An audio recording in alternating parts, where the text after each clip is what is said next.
बहरहाल प्रियंका गांधी और राहुल गांधी ने किस तरह से सरकार पर निशाना साधा, ये आपको सुनवा रहे थे। लेकिन हम ये जानते हैं कि सियासत और आरोप प्रत्यारोप से ऊपर हम ये जंग जरूर जीतेंगे। पूरा देश एकजुट है और मनोबल बहुत हाई है, और यही बात स्वास्थ्य मंत्रालय भी कह रहा है। कोरोना वायरस पर गुरुवार को स्वास्थ्य मंत्रालय की प्रेस कॉन्फ्रेंस हुई।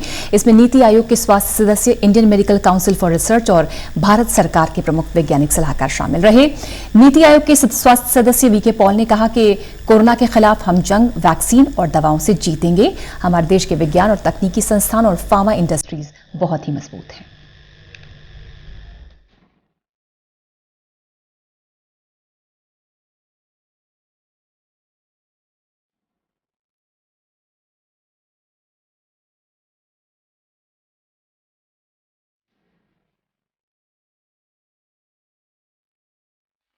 पूरा देश ये जानना चाहता है कि कोरोना संकट को लेकर सरकार किस दिशा में आगे बढ़ रही है।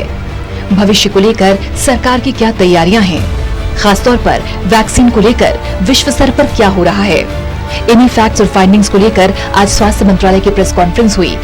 नीति आयोग के स्वास्थ्य सदस्य, Indian medical council for research और भारत सरकार के प्रमुख वैज्ञानिक सलाहकार ने बताया कि कोरोना के खिलाफ हम जंग वैक्सीन और दवाओं से जीत लेंगे। हमारे देश के विज्ञान और तकनीकी संस्थान और फार्मा इंडस्ट्री बेहद मजबूत हैं। एफर्ट्स हैं, एक जहां हम खुद यहाँ ट्राई कर रहे हैं, दूसरा कोलैबोरेट कर रहे हैं जहां हम लीड कर रहे हैं उन बाहर के लोगों के साथ, और तीसरे बाहर के लोग जहां लीड हैं उनके साथ कोलैबोरेट कर रहे हैं। और जहां भी वैक्सीन बनती है मैन्युफैक्चरिंग के लिए पार्टनरशिप करने के लिए वो भी उम्मीद करेंगे। तो ये हुई वैक्सीन डेवलपमेंट के बाद। एक और चीज मैं बताना चाहता हूं कि when a vaccine is made, it is not like a switch which will be available to everyone on day one. This disease is such unusual compared to other vaccine preventable diseases where people from the youngest to the oldest will need a vaccine, and people in every kind of country in the world will need a vaccine.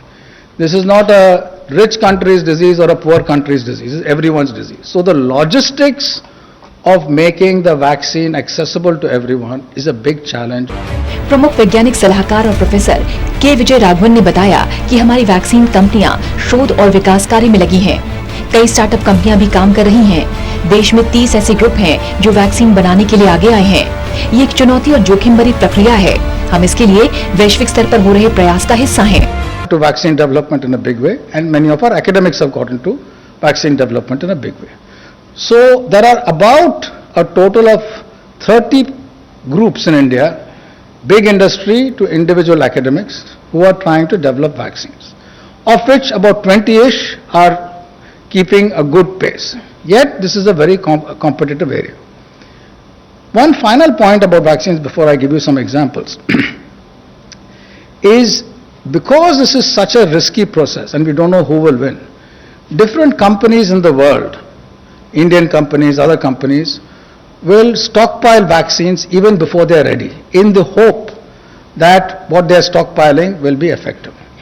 But ये मालूम नहीं है कि वो effective होगी कि नहीं। अगर मान लो effective नहीं है तो पूरा stockpile waste हो जाती है। इसीलिए global consortiums आते हैं जिससे आप स्टॉकपाइल करना चाहते हैं, लेकिन आपको अगर आपका वैक्सीन वेस्ट हो जाती है तो किसी और का वैक्सीन हमारे यहाँ आ जाए। भारत की फार्मा इंडस्ट्री को फार्मा ऑफ द वर्ल्ड कहा जाता है।